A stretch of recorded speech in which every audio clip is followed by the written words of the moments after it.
তার বিষয়ের দিকে রাজ্য জুড়ে ভোটের মাহল শেষ না হতেই আরো এক নির্বাচন দোরগড়ায় রয়েছে এবং সেই নির্বাচনটা হচ্ছে এডিসির অন্তর্গত 621টি ভিলেজ কমিটিতে, যা প্রথমে 587 ছিল 587 এবং তার সংখ্যা কিছুটা বাড়ানো হবে বলে কথা। তবে এখনো পর্যন্ত রাজ্য নির্বাচন কমিশন থেকে নতুন কোনো তথ্য আসেনি। তবে যদি সংখ্যাটা বাড়ে তাহলে সেই ভিলেজ কমিটির সংখ্যা গিয়ে দাঁড়াবে 621, 621। এবার যখন এই নির্বাচন প্রসঙ্গে মুখ্যমন্ত্রীকে প্রশ্ন করা হলো তখন ওনার কাছ থেকে এমন একটা উত্তর পাওয়া গেল যা আমাদের আজকের আলোচনার একটা বিষয় হয়ে দাঁড়িয়েছে।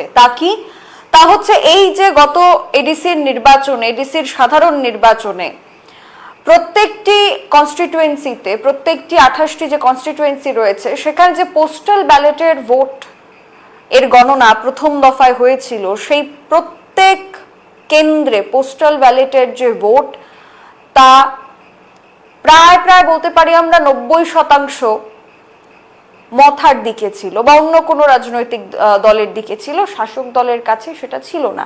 প্রায় 90%-এরও বেশি ভোট প্রায় প্রত্যেকটি কনস্টিটুয়েন্সিতে আমরা দেখতে পেয়েছি। যে সরকারি কর্মচারীরা 2023-এর বিধানসভা নির্বাচনে আমরা দেখি যে 2-3টে কেন্দ্র বাদ দিয়ে, বিধানসভা কেন্দ্র বাদ দিয়ে বাকি সবকটি প্রায় বিধানসভা কেন্দ্রে পোস্টাল ব্যালটে বিরোধীরা এগিয়েছিল। প্রায় 60টি বিধানসভা আসনের মধ্যে 45-এরও বেশি আসনে দেখা গেছে যে একটা বড় মাত্রায় লিড নিয়েছিল পোস্টাল ব্যালটে বিরোধী রাজনৈতিক দলগুলি। এবং এই এডিসি নির্বাচনে আমরা সেটাই দেখলাম। 2023-এর পর 3 বছর পর 26-এ যখন এডিসির সাধারণ নির্বাচন হলো তখন আমরা দেখতে পেলাম যে পোস্টাল ব্যালটে যে ভোটের সংখ্যা তা শাসক বিজেপির দিকে যায়নি, অর্থাৎ কর্মচারীরা শাসক দলের দিকে ততটা ঝোঁকেননি।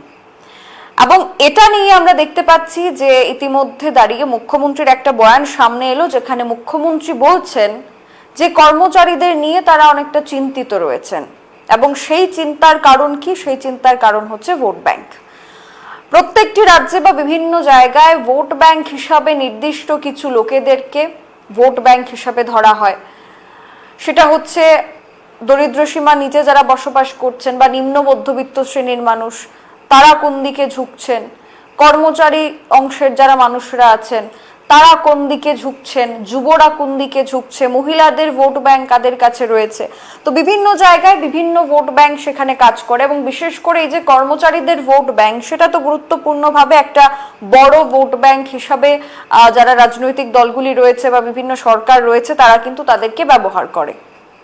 তো এই নির্বাচনে যেটা দেখা গেল যে কর্মচারীরা খুব একটা শাসক পক্ষে ছিল না বা শাসক পক্ষে কর্মচারীদের ভোটটা পড়েনি, যা পোস্টাল ব্যালটের ফলাফল আসার পর কিন্তু সেটা একেবারে স্পষ্ট হয়ে গেছে।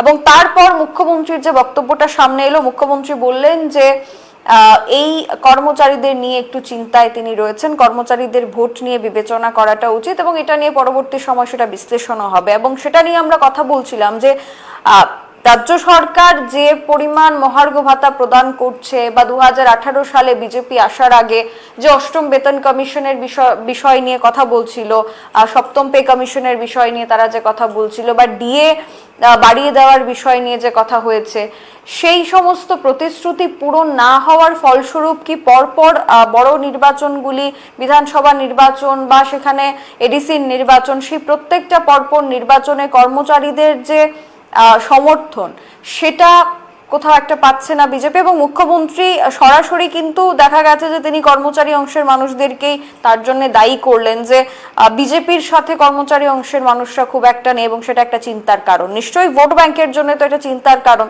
তবে মুখ্যমন্ত্রী দাবি করছেন যে মহার্ঘ ভাতা প্রদান করা হচ্ছে, তবে সেটা সরকার থেকে প্রদান করা হচ্ছে, সেটা কোনো রাজনৈতিক দল প্রদান করছে না, সেটা সরকার প্রদান করছে। এবং ভোটের আগে এই যে ডিএ ঘোষণা করা বা যে পরিমাণ ডিএ ঘোষণা করার কথা সেই পরিমাণ ডিএ ঘোষণা করা হয়নি, সেটাই কি তবে কর্মচারীদের একটা ক্ষোভের বিষয়, যেটা চাপা ক্ষোভ একেবারেই প্রতিফলিত হয়েছে ভোট ব্যাংকে। আপনারা অবশ্যই বিষয় নিয়ে আপনাদের মন্তব্য কি রয়েছে আমাদের জানাবেন, আমরাও বিস্তারিতভাবে এই বিষয় নিয়ে কথা বলবো। দ্বিতীয় যে বিষয়টার দিকে আমরা নজর রাখছি সেটা হচ্ছে আজকেই সামাজিক মাধ্যমে একটি বড় ঘোষণা প্রদ্যোৎ কিশোর দেববর্মনের। তিনি সামাজিক মাধ্যমে এসে দাবি করলেন যে আর 8-10 দিনের মধ্যে একটা বড় সিদ্ধান্ত তিনি নিতে চলেছেন, এবং যে বড় সিদ্ধান্তটা তিনি নেবেন সেটা নাকি পরিবর্তনের ইঙ্গিত বা কোনো একটা বড় চেঞ্জের জন্য, বড় একটা পরিবর্তনের জন্য তিনি এই বড় ঘোষণাটা দেবেন আজ থেকে 8-10 দিনের মধ্যে। আমরা সবাই জানি আগামী 27শে এপ্রিল টিটিএডিসির শপথ গ্রহণ রয়েছে, এবং সেই শপথ গ্রহণের পরেই হয়তো বা একটা ঘোষণা আসতে পারে। তবে এই যে ঘোষণার কথা তিনি বলছেন, এই ঘোষণা বা সিদ্ধান্ত কি হতে পারে? বিজেপির থেকে সমর্থন সরিয়ে নেওয়ার ঘোষণা, নাকি নিজ দলের কিছু বিধায়কেরা যারা দলে থেকে অন্য দলের সাথে সম্পর্কে রয়েছেন তাদেরকে দল থেকে বহিষ্কার করে দেওয়া, নাকি নিজের দল থেকে অন্য কোনো চেহারাকে শরিক দলের প্রতিনিধি হিসাবে ক্যাবিনেটে নিয়ে যাওয়া? কি সিদ্ধান্ত থাকতে পারে? আমরা গতকালকে বিষয় নিয়ে আলোচনা করছিলাম যে অনিমেষ দেববর্মাকে সরিয়ে তাহলে কি মথা ক্যাবিনেটে তাদের নতুন চেহারা কাউকে সেখানে দেখাতে পারে? তার কারণ যে মন্ত্রীকে বা যে বিধায়ককে মন্ত্রী করে পাঠিয়েছে তিপ্রামথা, যেটা এই নির্বাচনেও তিপ্রামথা বারবার দাবি করেছে যে অনিমেষ দেববর্মাকে মন্ত্রী বানিয়েছেন প্রদ্যোৎ কিশোর দেববর্মন, তো সেই বিষয়টা যখন প্রতিফলিত হচ্ছে না উল্টো দিক থেকে, যখন অনিমেষ দেববর্মাকে ভোটের প্রচারে বা দলীয় কাজে যখন প্রদ্যোৎ কিশোর দেববর্মন কাছে পাচ্ছেন না, তার জন্যই কি তাহলে কোনো বহিষ্কারের রাজনীতি সেখানে দেখা যেতে পারে, নাকি তার আগেই প্রদ্যোৎ কিশোর দেববর্মনের দল থেকে নিজের সম্পর্ক ছিন্ন করে নিতে পারেন অনিমেষ দেববর্মা সহ আরো কিছু বিধায়কেরা? তবে যারা বিমুখে ছিলেন, যারা দলের বিরুদ্ধে ছিলেন বা দল থেকে সরে যাওয়ার একটা পরিকল্পনা করছিলেন, তাদের মধ্যে কিন্তু বেশ কিছু বিধায়ক বা বিধায়িকাদের 2026 এডিসি নির্বাচনের ফলাফলের পর থেকে আবারও দলে ফিরতে দেখা গেছে। যে সকল বিভিন্ন নেতৃত্বরা, তিপ্রামথার নেতৃত্বরা যারা দল ছেড়ে ভোটের কিছুদিন আগেই বেরিয়ে পড়েছিলেন বিজেপির দিকে, বিজেপি পার্টি অফিসে যোগদান করেছিলেন, তাদেরকেও দেখা গেছে আবারও তিপ্রামথায় ফিরে যেতে। এবং তখন এই পুরো বিষয়টাকে তিপ্রামথা গ্লোরিফাই করে দাবি করেছে যে এটা তিপ্রামথার একটা চাল ছিল, মথার এজেন্ট হিসাবে নাকি বিজেপিকে দুর্বল করার জন্য তারা বিজেপির সাথে ছিল। তবে কোনটা সত্যি কোনটা মিথ্যে সেটা হয়তো আর 8-10 দিনের মধ্যেই প্রকাশ পাবে। তার কারণ প্রদ্যোৎ কিশোর দেববর্মন আজকে সামাজিক মাধ্যমে যেটা দাবি করলেন যে একটা বড় ঘোষণা হতে চলেছে, এবং সেই বড় ঘোষণাটা কি?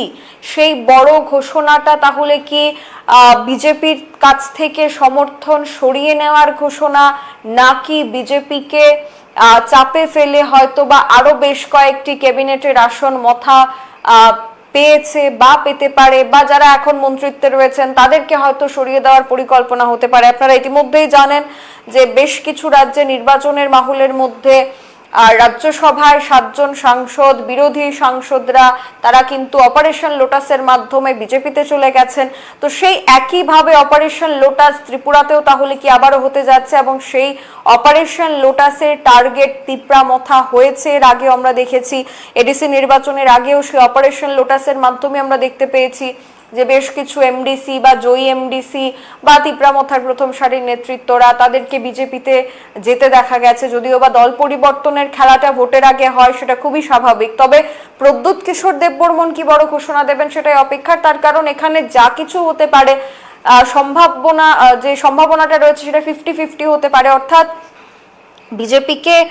বিজেপির সমর্থনে থাকা এবং থেকে নতুন কিছু নেতৃত্বদেরকে ক্যাবিনেটে জায়গা দেওয়া, যে বেশ কিছু নাম উঠে আসছিল নতুন করে আবারও, যে বৃষকেতু দেববর্মা যিনি পূর্ণমন্ত্রী হিসাবে নেই, তিনি প্রতিমন্ত্রী হিসাবে রয়েছেন, রাজ্যমন্ত্রী হিসাবে রয়েছেন, তো ওনাকে পূর্ণমন্ত্রী করে ক্যাবিনেটে নিয়ে যাওয়া হতে পারে কিনা। তার কারণ বৃষকেতু দেববর্মা তিনি আইপিএফটি ছেড়ে সবার প্রথম তিপ্রামথায় যোগ দিয়েছিলেন, তারপর থেকে তিপ্রামথায় তিনি রয়েছেন, তিনি তিপ্রামথার জয়ী বিধায়ক, সেখান থেকে পূর্ণমন্ত্রীর জায়গায় রাজ্যমন্ত্রীর স্থান তিনি পেয়েছিলেন, অনিমেষ দেববর্মা পেয়েছিলেন পূর্ণমন্ত্রীর স্থান। তো সেই বৃষকেতু দেববর্মাকে কি উন্নীত করা হবে আসন, ওনার আসনকে উন্নীত করা হবে, ওনার প্রমোশন হবে মন্ত্রিত্বের আসনে, রাজ্যমন্ত্রী থেকে কি তাহলে তিনি প্রতিমন্ত্রী থেকে কি পূর্ণমন্ত্রীর আসন পেতে চলেছেন, এটা একটা বিষয়। নাকি নতুন অন্য কোনো চেহারা, যেমনটা বলা হচ্ছিল যে সেখানে রঞ্জিত দেববর্মা যিনি সিনিয়র লিডার, তিপ্রামথার প্রদ্যুৎ কিশোর দেববর্মন যিনি সুপ্রিমো রয়েছেন, তারপর ওনার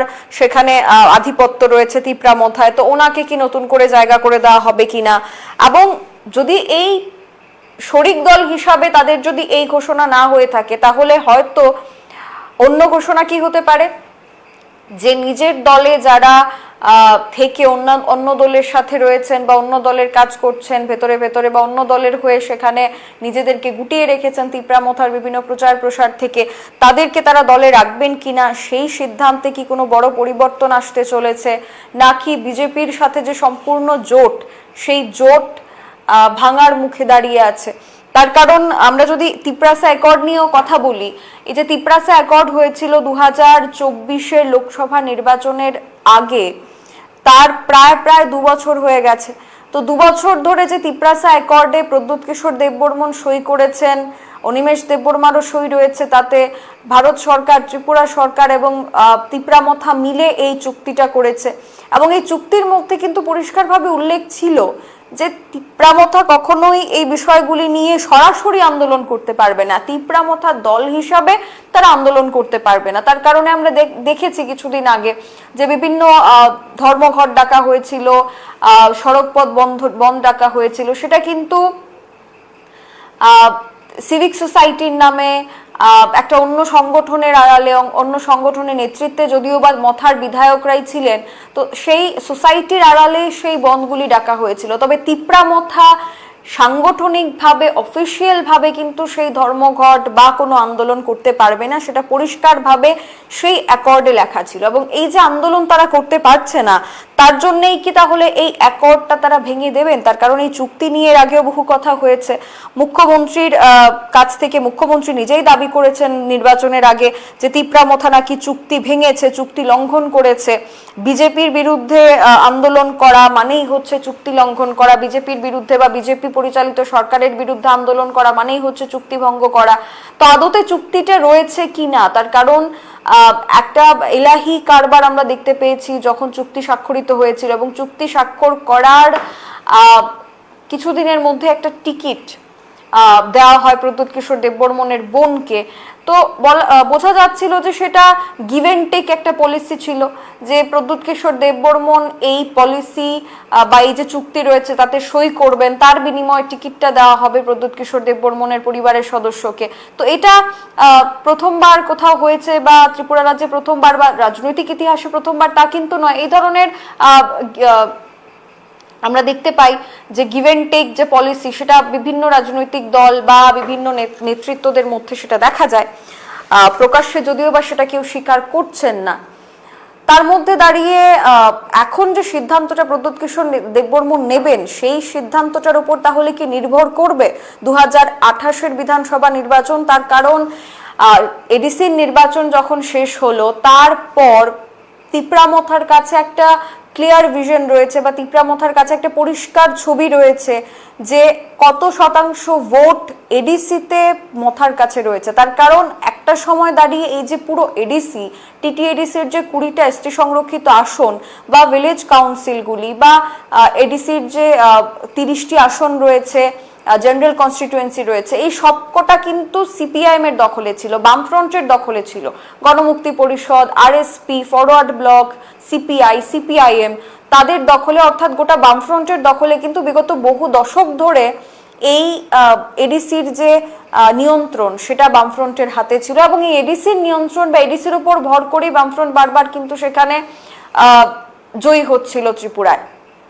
তো এখন কি হয়েছে, সেই বামফ্রন্টের ভোট পার্সেন্টেজ, বিজেপির যে কটা ভোট পার্সেন্টেজ ছিল, আইপিএফটির যে ভোট পার্সেন্টেজ ছিল, সেই সবটা ভোট পার্সেন্টেজ কিন্তু এখন মথার দিকে চলে গেছে। এবং সামনেই আরো একটা বড় নির্বাচন, সেটা হচ্ছে 621টি আসনে ভিলেজ কমিটির নির্বাচন। তো এখন আর মথাকে বিজেপির ওপর নির্ভর করে থাকতে হচ্ছে না যে বিজেপি কটা আসন অফার করবে মথাকে, সেই মোতাবেক মথা প্রতিদ্বন্দ্বিতা করবে। যেমনটা 2026-এর এডিসি নির্বাচনের প্রাক মুহূর্তে আমরা দেখছিলাম যে আসন ভাগাভাগি নিয়ে ঝামেলা হয়েছে মথার বিজেপির মধ্যে।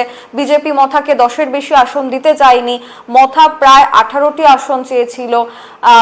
তো এই জায়গায় দাঁড়িয়ে দেখা গেছে যে তারা পরস্পর আলাদা হয়ে আলাদা আলাদা লড়াই করার সিদ্ধান্ত নেয়, কিন্তু শেষে যে ভোটটা পড়েছে সেটা হয়তো বা বিজেপির কাছে আশ্চর্যজনক বলে মনে হয়েছে, বা সম্পূর্ণ বিরোধী ভোটটা যে একত্রিত হয়ে মথার কাছে চলে যাবে সেটাও হয়তো বা সেই পরিকল্পনার মধ্যে ছিল না। তো এবারে এই ভিলেজ কাউন্সিল নির্বাচনে আজকে মুখ্যমন্ত্রী ঘোষণা করে দেন যে বিজেপি একাই লড়াই করবে। তার কারণ বিজেপির কাছে আর কোনো অপশন নেই, আর কোনো বিকল্প রাস্তা নেই। তার কারণ এখন যদি বিজেপি মথার কাছে ভিলেজ কাউন্সিলের আসন চাইতে যায় বা সেখানে আসন ভাগাভাগি নিয়ে যদি কথাও বলে, তারপরও তিপ্রামথা সেখানে কেন বিজেপিকে আসন দেবে? তার কারণ 28-এর মধ্যে 24টা সিট যেখানে মথার দখলে, সেখানে ভিলেজ কাউন্সিলের নির্বাচন হলে খুব স্বাভাবিকভাবেই সেটা কোন দিকে থাকবে তার সম্পূর্ণ ভর সেটা তো দেখাই যাবে। তার কারণ ত্রিপুরায় যেমন আমরা দেখতে পেয়েছি অলরেডি 2019-এ, তারপর 2024-এ যে পঞ্চায়েতের নির্বাচন, পৌরসভার নির্বাচন, পুর নিগমের নির্বাচন যেটাই হয়েছে, সেই নির্বাচনে কিন্তু শাসক দল যে পক্ষে ছিল বা যে সরকার চালাচ্ছিল যে দল, তাদের পক্ষেই সেখানে গেছে, বিনা প্রতিদ্বন্দ্বিতায় বহু আসন জয় হয়েছে। 2019-এর পঞ্চায়েত নির্বাচনে প্রায় 90% আসন বিনা প্রতিদ্বন্দ্বিতায় বিজেপি জয়ী হয়েছিল সেখানে। এবারে 2024-এও আমরা দেখতে পাই যে পঞ্চায়েত নির্বাচনেও ঠিক একইভাবে বিনা প্রতিদ্বন্দ্বিতায় বিজেপি বহু জায়গায় জয়ী হয়। তো এভাবেই এই ভিলেজ কাউন্সিলগুলিতেও আধিপত্যটা কিন্তু মথারই থাকছে। তো এবার প্রদ্যুৎ কিশোর দেববর্মনের কি সিদ্ধান্ত আসে তার উপর নির্ভর করবে এডিসির ভিলেজ কাউন্সিলের নির্বাচনের দিক বা তার গতিবিধি, 2028-এর বিধানসভা নির্বাচনের গতিবিধি। অন্য বিরোধী রাজনৈতিক দলগুলিও চেয়ে আছে মথার দিকে যে তারা 3টে বা 4টে রাজনৈতিক দল মিলে একসাথে জোট করে বা বিরোধী জোট করে তাহলে কি বিজেপির সাথে প্রতিদ্বন্দ্বিতা করতে পারে কিনা। তো সেটাই দেখার যে প্রদ্যুৎ কিশোর দেববর্মন এখন কোন বিকল্প রাস্তা বেছে নেন। শক্ত বিরোধী হিসাবে বিজেপির থেকে সম্পর্ক ছিন্ন করে বিরোধী দলের তকমায় যাওয়া, নাকি একটা শক্তিশালী রাজনৈতিক দল হিসাবে বা দ্বিতীয় শক্তিশালী রাজনৈতিক দল হিসাবে ত্রিপুরায় বিজেপির সাথে সমানে সমানে সবকিছু ভাগ করে নেওয়া, সেটা ক্যাবিনেট মন্ত্রীদের বিষয়ই হোক বা লোকসভার আসনই হোক বা অন্যান্য যে নির্বাচনগুলি রয়েছে তাতে প্রতিদ্বন্দ্বিতার বিষয়ই হোক। আপনারা আপনাদের মতামত অবশ্যই আমাদের জানাবেন। একদিকে রাজ্যের মুখ্যমন্ত্রী চিন্তিত রয়েছেন কর্মচারীদের নিয়ে, তো সেই কর্মচারীদের পাওনা ঠিক কতটা বা তাদের দাবি কি রয়েছে, সেই দাবিগুলি কতটা রাজ্য সরকারকে প্রাধান্য দেওয়া উচিত, এবং অন্যদিকে প্রদ্যুৎ কিশোর দেববর্মনের সিদ্ধান্ত, এবং সেই সিদ্ধান্ত আসবে খুব শীঘ্রই যেটা তিনি জানিয়েছেন, এবং কি সিদ্ধান্ত সেটা আমরা তো অবশ্যই সেই দিকে নজরে রাখবো। আজকের মতো এখনকার মতো এখানেই বিদায় নিচ্ছে। আমাদের পরবর্তী গুরুত্বপূর্ণ খবরাখবরের জন্য অবশ্যই চোখ রাখুন সোশ্যাল বাংলার পর্দায়। নমস্কার।